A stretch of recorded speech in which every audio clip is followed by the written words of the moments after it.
오늘 계속해서 요한복음 말씀 살펴보고 있습니다. 왕의 길을 예비하는 자라는 말씀 전할 때 큰 은혜 받으시기를 원합니다. 네, 우리 주안교회 성도님들 가운데에 혹시 가장 인기가 많으신 분이 누구이실까요? 김홍규 목사님. 안 되는. 그러면 안 되는데. 누구나 인기 있기를 원할 것입니다. 우리 모두 직장이나 가정에서 그리고 자신이 속한 여전도회, 남전도회, 권사회 등등 이런 곳에서 우리가 높은 관심을 받길 원하고 또 인기 있는 사람이 되고 싶지 인기 없는 사람이 되고 싶지는 않으실 거예요. 인기를 누린다는 것이 어떤 것일까요? 작년 7월이었는데요. 우리 국가대표 축구 주장인 손흥민 선수가 이 비시즌에 한국에서도 축구의 그 감각을 유지하고 싶어가지고 동네 풋살장에 막 이렇게 출몰을 했어요. 그래가지고 막 축구를 하는데 이게 막 소문이 나는 거예요. 저에게도 수원에 살고 있는 친구 목사님이 여기 지금 손흥민이 축구하러 와가지고 아들 데리고 왔다고, 아들을 지금 목마 태우고 막 보여주려고 계속 목마 태우고 있는데 너무 힘들다고 사진을 찍어서 보내준 거예요. 그래가지고 저도 인터넷을 막 뒤지다 보니까 이게 기사로까지 나왔는데요. 손흥민이 수원의 한 이 풋살장에서 풋살을 하고 있다는 소식이 인터넷으로 막 퍼지니까요. 이것을 보고 싶어서 사람들이 모였는데요. 2,000명이 왔대요. 그리고 사람들이 택시를 잡아 타고 기사님 지금 빨리 어디 풋살장으로 가주세요 해가지고 그때 그 풋살장으로 모인 택시가요 300대래요.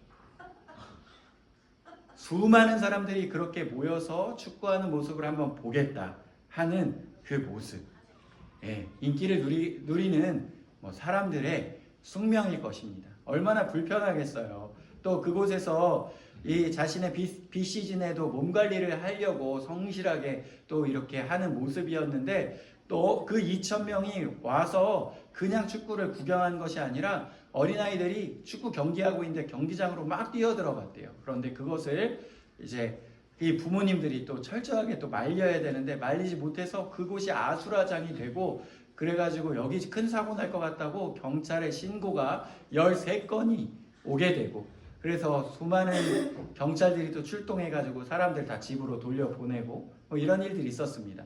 그래서 다음날 결국에는 이 손흥민 선수가 행사장에서 어제 많은 사람들 모이고 질서가 이렇게 유지되지 않은 거에 대해서 죄송하다고 이렇게 사과를 하는 모습도 보았습니다.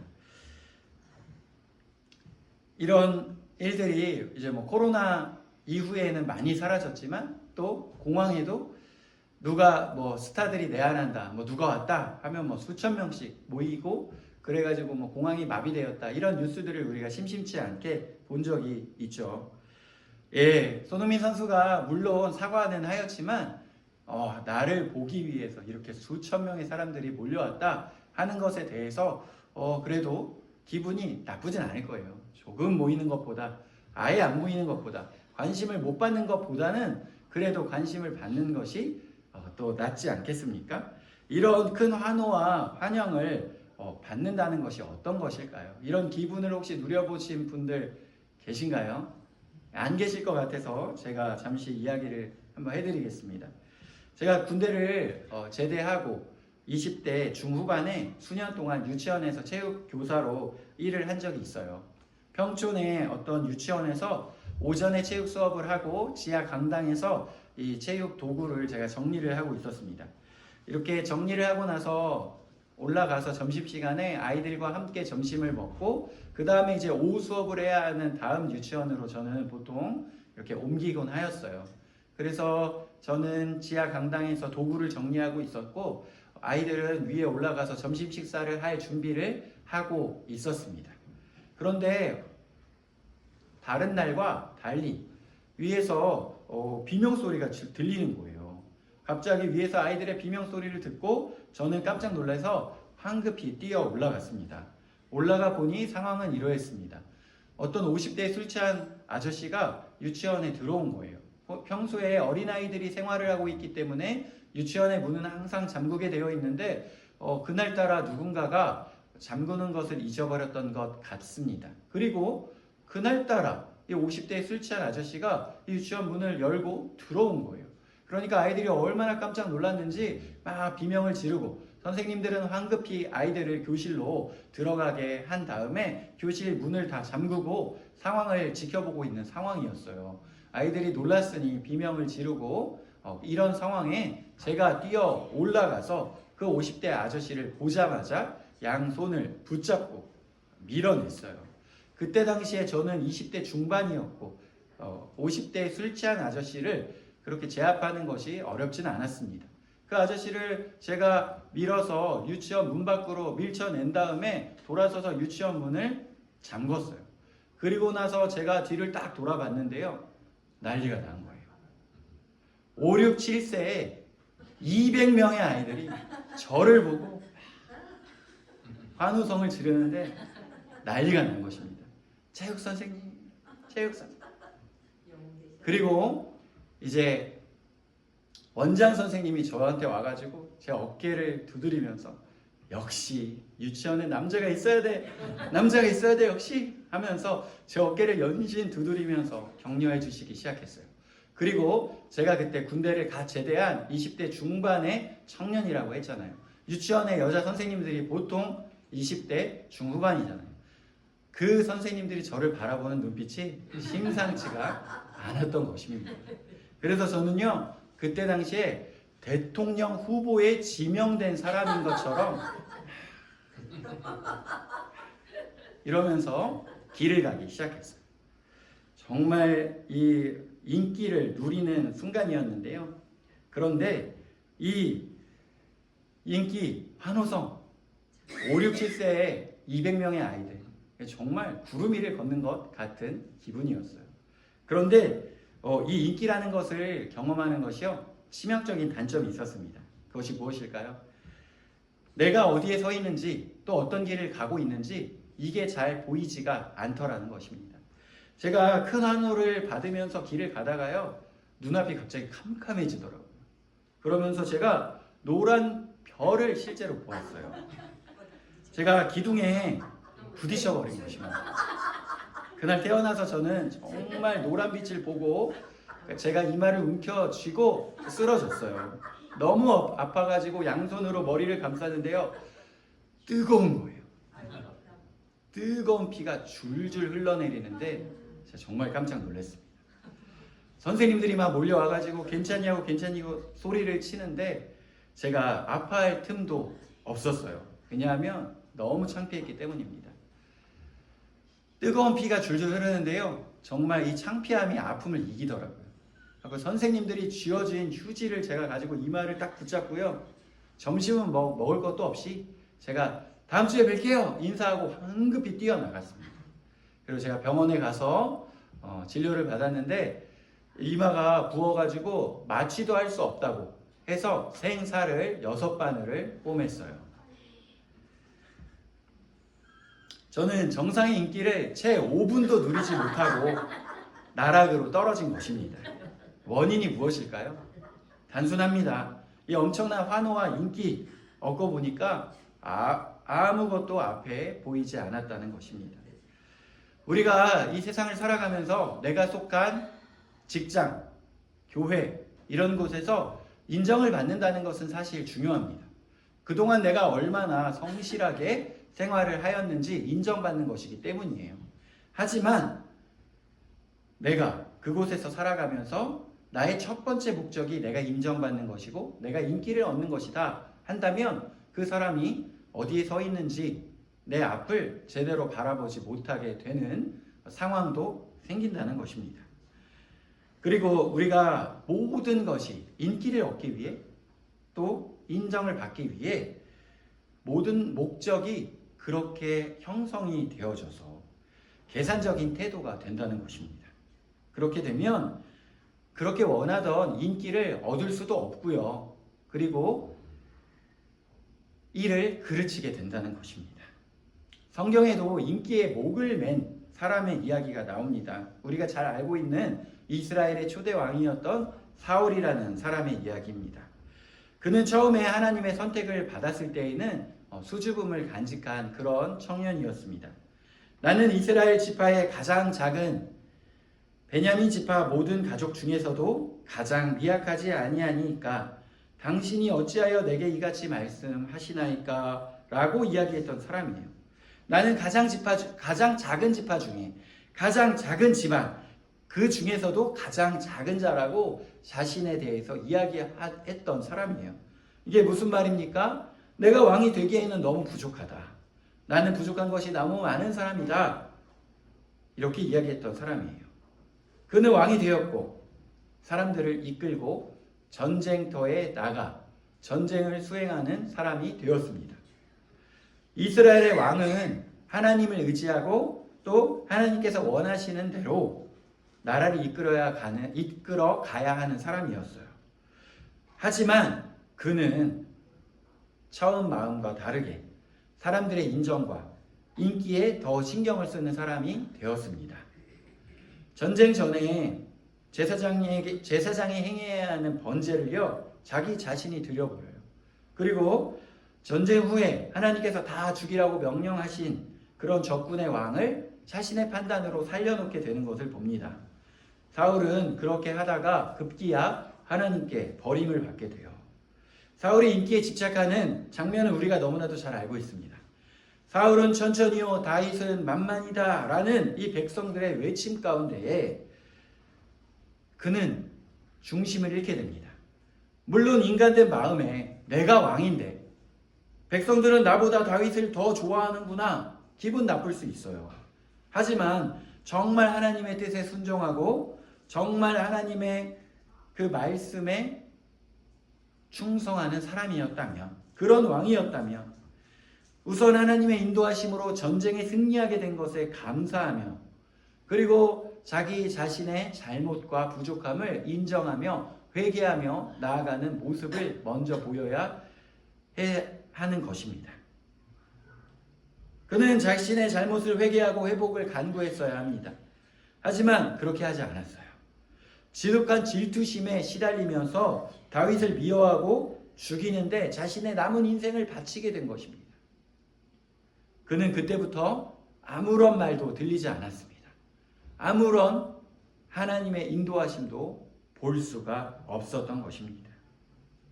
사울과 반대로 인기에 집착하지 않고 오직 하나님만 바라보며 주 뜻대로 순종한 사람이 있었으니 그가 오늘 우리가 말씀에서 읽었었던 세례 요한이라는 사람이에요. 세례 요한은 예수님보다 6개월 먼저 태어났던 사람이었습니다. 그는 유대의 광야에서 낙타털로 된 옷을 입고 가죽으로 된 띠를 메고 메뚜기와 석청을 먹으며 살아가고 있었다고 이야기합니다. 지금이야 가죽으로 만든 옷이 비싸고 좋다고 하지만 그때 당시에 가죽 옷을 입고 있었다는 것, 그냥 동물 가죽 벗겨서 대충 입고 있었다는 거예요. 메뚜기와 석청을 먹었다는 것, 석청은 꿀인데요, 지금처럼 맛있고 좋은 꿀이 아니었습니다. 그냥 바위에서 얻을 수 있는 그런 맛 없는 꿀이었어요. 한마디로 그의 지금 행색은 거지의 행색과 가까운 상황이라고 봐도 될 것입니다. 그런데 그러한 그가 광야에서 천국과 회개에 대해서 외치기 시작했어요. 그러자 많은 사람들이 그의 이야기를 듣기 위하여 광야로 나아오더라는 것입니다. 예루살렘과 온 유대와 요단강 사방에서 다 그에게 나아왔다고 해요. 세례 요한의 메시지를 듣고 회개하기 위해 나아옵니다. 그리고 그에게 세례를 받게 됩니다. 그는 그때 당시에 기득권이라고 할 수 있는, 지식인이라고 할 수 있는 바리새인과 사두개인들에게도 아주 과감하게 독사의 자식들아 회개하라 라고 외칩니다. 제가 만약 세례 요한이었다면 저의 이야기를 듣기 위해 광야까지 저를 초청한 게 아니에요. 와, 좋은 말씀 우리 이곳에 와서 좀 전해주세요 한 게 아니라 이 사람들이 이야기를 듣기 위해 광야까지 찾아온 것입니다. 이런 상황이 저에게 펼쳐진다면 제가 첫 번째로 무엇을 할까 생각을 해보았습니다. 저는 첫 번째로 이렇게 이야기했을 것 같아요. 우선 이렇게 많은 사람이 나왔는데 내가 아직도 이렇게 허름한 가지고 입고 있는 게 참 마음이 안 좋습니다. 좀 일단 입을 옷을 좀 주십시오. 그럴듯한 옷을 제가 좀 갖춰 입어야 하겠습니다. 그리고 메뚜기와 석청 먹는 것이 지겨우니 일단 먹을 것을 좀 내놔 보십시오. 이렇게 이야기를 할 것 같습니다. 하지만 세례 요한은요, 그런 것에 관심이 없었습니다. 그는 오직 하나님의 나라만 바라보고 하나님의 나라만 외치는 사람이었습니다. 이 세례 요한은요, 사람들이 자신을 집중하고 자신에게 인기가 쏟아지는 것에 대해서 굉장히 두려움에 떠는 사람이었어요. 그것을 경계하는 사람이었습니다. 그래서 자신이 어떤 사람인지 아주 정체성을 명확하게 파악하고 있었던 사람이에요. 사실 그가 사람들이 물어보잖아요. 당신이 누굽니까? 이렇게 물어볼 때 자신에 대해서 정말 잘 이야기할 수 있는 사람이었어요. 세례 요한이 어떤 사람입니까? 바로 대제사장이었던 사가랴의 아들이었어요. 그는 한마디로 좋은 집안 사람이었다는 것입니다. 그가 그대로 성전에 머물렀다면 대제사장이었던 아버지의 그 직임을 물려받아서 제사장의 역할을 감당하며 성전에서 살아갈 수 있었던 사람입니다. 그리고 그가 어떤 사람입니까? 천사가 예수님의 수태고지를 하기 6개월 전에 바로 이 세례 요한이 태어날 것에 대해서도 이야기했어요. 그렇다면 이야기할 수 있습니다. 내가 태어날 것을 천사가 찾아와서 알려주었던 사람이다. 그리고 나는 대제사장 사가랴의 아들이다. 이렇게 이야기하면요, 정말 많은 사람들이 와, 대단한 사람입니다 하면서 그를 따랐을 거예요. 하지만 내가 누구냐? 당신이 도대체 누구입니까? 라고 이야기할 때에 그는 그런 이야기를 하지 않습니다. 그는 그렇게 집중을 받고요, 인기를 받고요, 그리고 많은 사람들이 자신을 따르며 자신의 문파가 되는 것을 원하지 않았습니다. 오직 하나님의 영광만을 바라봤던 사람이었습니다. 세례 요한이 자기 자신을 나타내는 이야기, 자기 자신을 표현하는 이야기 중에 대표적인 것이 바로 광야의 길을 곧게 하는 사람이라고 이야기를 했습니다. 제가 군대에 있을 때에 장군들이 부대에 방문을 한다고 하면 아주 짧게는 2주 전부터, 길게는 2달 전부터 청소를 하는데요. 얼마나 구석구석 청소를 하는지 식당 뒤에 있는 막 창고, 막 이런 곳까지 구석구석 청소를 하는 것입니다. 매일매일 그렇게 구석구석 청소를 하다 보면 답답한 마음이 들어요. 너무 힘들잖아요. 그래서 옆에 있는 고참에게 한번 물어보는 것입니다. 누구누구 상병님, 누구누구 병장님, 장군이 우리 부대에 와가지고 이런 데까지 봅니까? 아니 이거 정말 너무 쓸데없는 일 아닙니까? 아니 무슨 장군님이 여기 와가지고 식당 들어와가지고 식당 구석을 본다고 이렇게 청소를 하나요? 하지만 안 보고 그냥 가시면 다행이지만 와가지고 한번 쓱 봤는데 여기에 더러운 것이 있거나 정리가 되어지지 않은 그러한 것을 보게 되면 부대가 뒤집어지고 난리가 난다. 그러니까 안 하는 것보다 하는 게 낫다. 예, 그 말을 듣고 또 구석구석 깨끗하게 청소를 하는데요. 이제는 하다가 마지막에 어떤 일이 생기냐 하면 이 동선을 체크하는데 장군이 차를 타고 들어오는 이 부대 앞에 있는 이 도로를 청소하기 시작하는 거예요. 그러면서 그곳에 돌이 있으면 그 돌을 치우고, 그리고 움푹 파여져 있는 곳이 있으면 그 움푹 파여져 있는 곳을 메꾸는 것입니다. 왜 그렇게 합니까? 장군이 차를 타고 오다가 커다란 돌이 있어가지고 차가 덜컹 하면 어떡합니까? 움푹 패여져 있는 곳이 있어서 차가 덜컹 하면 어떻게 합니까? 그래서 그 장군이 들어오는 그 길을 청소하면서 그 커다란 돌들을 치우고 돌멩이를 치우고 그리고 움푹 패여져 있는 곳을 메꾸는 거예요. 지금 이 시대에도 이럴진데 이 2000년 전에 왕이 어떠한 곳을 방문한다고 하면 어떻게 했겠습니까? 이 신하들이요 미리 가가지고요 이 왕이 머물 온갖 그 곳을 살펴보는 거예요. 왕이 머무실 곳, 잠잘 곳, 앉을 곳, 그리고 먹을 것, 이러한 것들이 제대로 관리가 되어 있는지, 제대로 준비가 되어 있는지 다 살펴보는 것입니다. 그러면서 무엇을 합니까? 지금처럼 도로가 잘 닦여 있는 곳이 아니었기 때문에 더욱더 왕의 행차 가운데 그 길을 잘 관리한다는 거예요. 왕이 오실 길을 예비한다는 거예요. 커다란 돌이 있으면 치우고요. 깨끗하게 청소하고요. 움푹 파여져 있는 곳이 있으면 평평하게 만든다는 것입니다. 왕의 신하들이 왕이 오기 전에 미리 준비하는 것 중에 아주 중요하게 생각하는 것이 왕의 행차 때 마차를 타고 올 그 길, 때로는 환영하는 백성들의 손을 잡아주기 위하여 내려서 걸을지도 모를 그 길을 예비한다는 것입니다. 평평하게 만든다는 거예요. 움푹 파여져 있는 곳을 메꾸고 돌 같은 것들을 치워낸다는 것입니다. 오늘 세례 요한이 자기 자신에 대한 설명을 하면서 자기 자신의 정체성을 확실하게 합니다.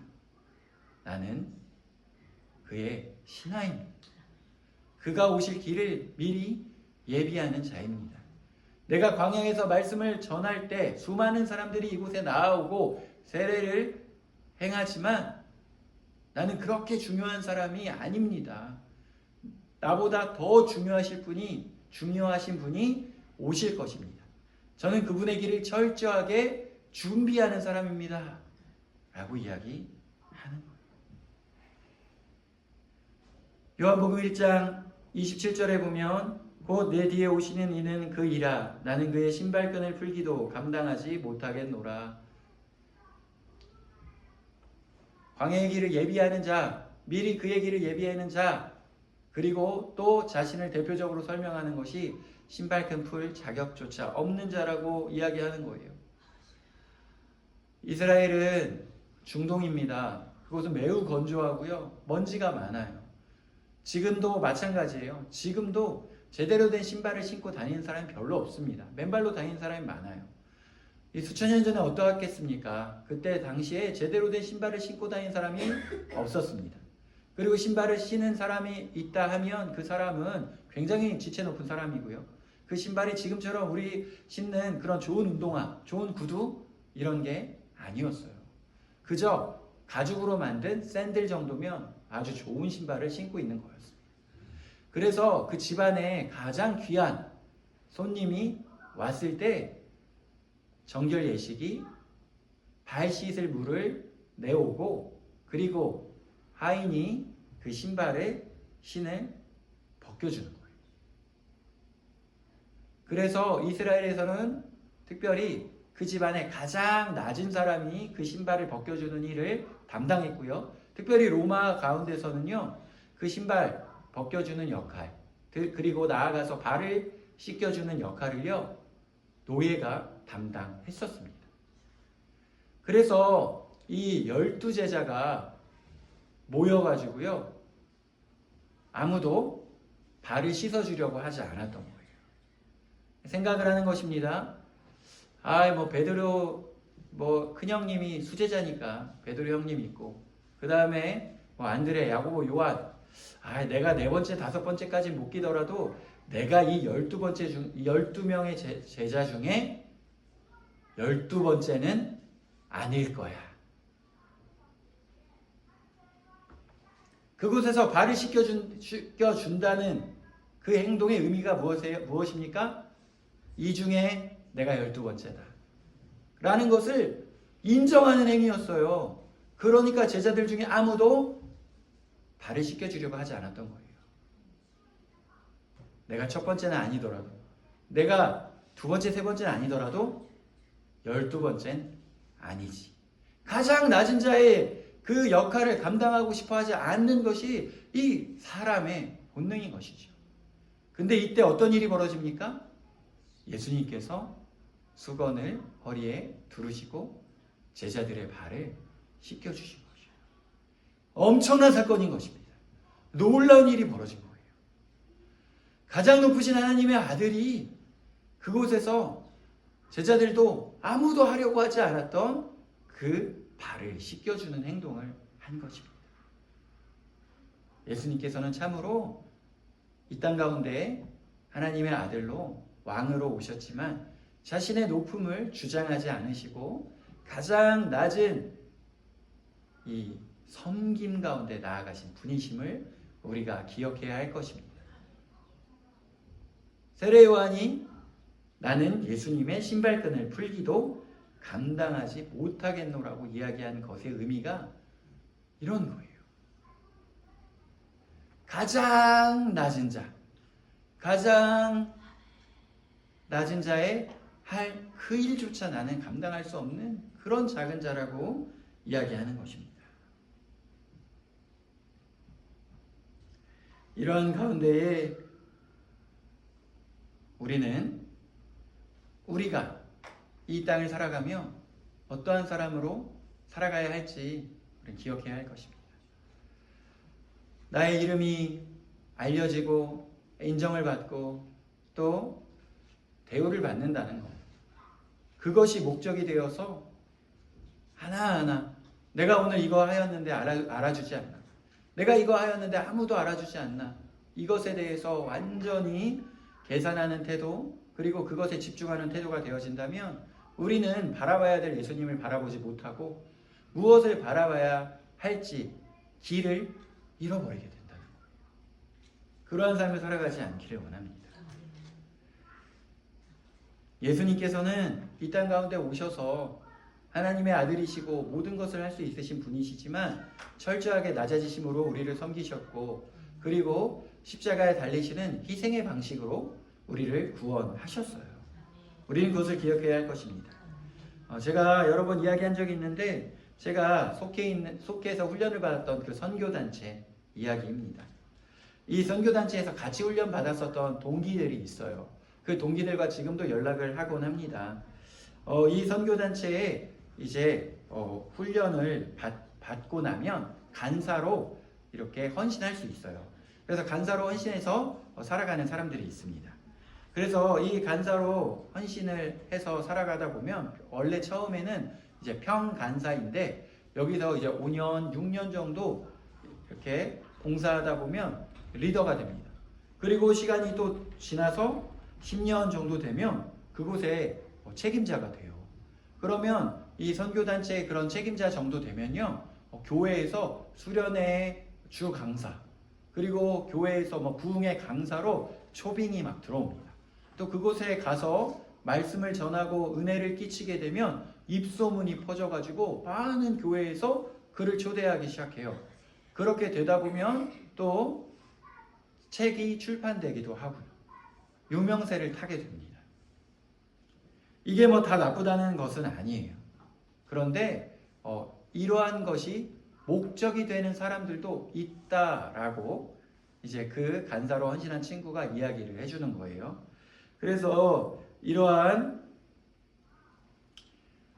어떻게든 교회에 알려져서 수련의 강사로, 부흥의 강사로 돌아다니고 책을 내고 유명세를 갖고 어느 정도 돈도 벌기를 원하는 사람들이 많은 아주 그런 정글 같은 곳이어서 자기가 그러한 것을 이렇게 경계하고 있다고 저에게 이야기를 해주는 거예요. 그러면서 이 친구가 자신의 멘토에 대해서 이야기를 해주는데요. 그 멘토는 우리가 같이 훈련 받을 때에 또 그 스텝이었기 때문에 저도 알고 있는 사람이었습니다. 그 스텝이었던 그 간사, 그분은 좀 말이 어눌했어요. 그리고 내성적이었어요. 앞에 나와가지고 능숙하게 이야기를 할 줄 모르는 사람이었습니다. 그래가지고요, 그분이 헌신한 지 10년이 지났는데 아직도 평간사로 있다는 거예요. 그리고 어디 교회에서 그렇게 수련회 강사로 또 초대받는 일도 없다는 거예요. 그래가지고 많은 사람들이 볼 때 그 분을 볼 때 조금 안타깝게 생각하는 경우도 있었다는 것이죠. 그런데 이분이요, 자기가 10년 동안 헌신하면서 그 안에서 리더가 되고 그 안에서 막 책임자가 되고 그 안에서 인기 얻고 교회에 초대받고 이러한 것에 관심이 없더라는 거예요. 그저 묵묵히 자기 할 일을 감당하더라는 것입니다. 정말로 예수님만 바라보는 사람이었다는 거예요. 그런데 그때 당시에 이분이 또 중국에 가가지고 또 간사로 헌신해서 그곳에서 중국에서 섬기고 있는데요. 그때 당시에 엄청난 일이 생겼어요. 어떤 선교사님이 공안에 검문을 받다가 수첩을 하나 뺏기게 되었는데 그 수첩 안에 이 단체뿐만 아니라 중국에서 활동하고 있는 주요 선교사님들의 이름이 적혀 있는 그 수첩을 뺏겨버리고 만 것입니다. 그래가지고 그때 당시에 중국의 이 선교단체뿐만 아니라 한국의 여러 선교단체들의 이 선교사님들이 추방당하는 일이 생겼어요. 그런데 제가 아까 이야기했었던 이 이름도 없이 빛도 없이 관심받지 못하고 묵묵히 자기 일을 하면서 섬기던 그 간사님이요. 하도 집중을 못 받다 보니까요. 그 수첩에 이름이 빠져 있었다. 그래서 주요 선교사님들이 추방당했을 때 추방당하지 않고 남아서 중국에서 그 역할을 감당할 수 있었던 것입니다. 우리는 유명한 사람을 찾을지 모르겠지만 하나님은 무명한 사람을 들어 쓰십니다. 그 마음을 지키고 하나님만 바라보는 사람을 하나님께서는 사랑하십니다. 그래서 저에게 그 이야기를 해주며 이 친구가 형, 우리 정말 무명되자. 우리 정말 예수님만 바라보자 하면서 눈물을 글썽글썽 하는 거예요. 저는 그때 굉장히 충격을 받았습니다. 그때 당시에 제가 어울리고 있는 신학생들, 그때 당시에 저와 같이 공부하고 있는 전도사님들, 옆에서 항상 하는 얘기가 나 어떤 교수님 아는데 그 교수님 진짜 유명하다. 내가 어떤 목사님 아는데 그 목사님 진짜 유명하다. 뭐 설교 잘하기로 몇 손가락 안 해야 된다. 내가 어떤 유명한 사람 안다. 그리고 뭐 누가 진짜 잘 나간다. 또 누가 뭐 정말 큰 교회 목사님 안다. 그리고 나도 그렇게 되고 싶다. 그런 얘기들만 계속 듣다가 우리 무명되자고 눈물을 글썽거리며 이야기하는 그 친구의 이야기는 저에게 정말 충격이었어요. 그러면서 우리가 본받자고 하는 그 사람이요 10년 동안 선교하면서 그 수첩에 이름도 써져 있지 않았다. 그래서 수많은 사람들이 쫓겨날 때 쫓겨나지도 않았다. 그런 사람. 우리 그런 발자취를 따라가죠. 이것이 바로 세례 요한의 그러한 마음일 것입니다. 바로 세례 요한의 그러한 발자취일 거예요.